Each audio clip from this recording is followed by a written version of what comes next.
As the sun sets on another regular season of college basketball, it's time for that annual March tradition. The committee has probably voted on gathering around to find out who's in the NCAA tournament and who's out. Wake Forest. Take a look at Wake Forest. Tell me what you like.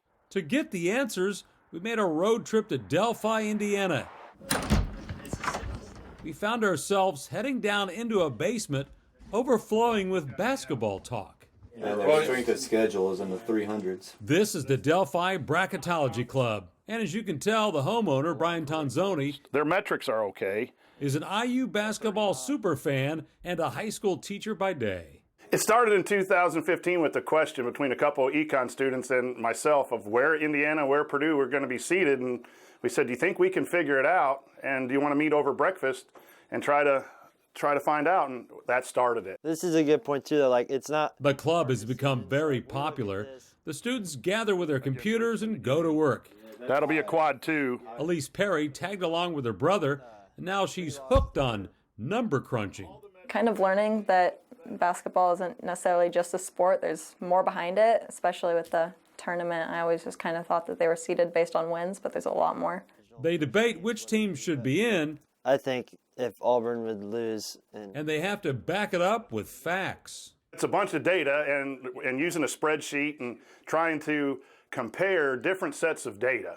Good wins, bad losses, non-conference strength of schedule. So it really makes people think. And that's something that I think young people really need to have access to, is critical thinking and decision making. And they make great decisions.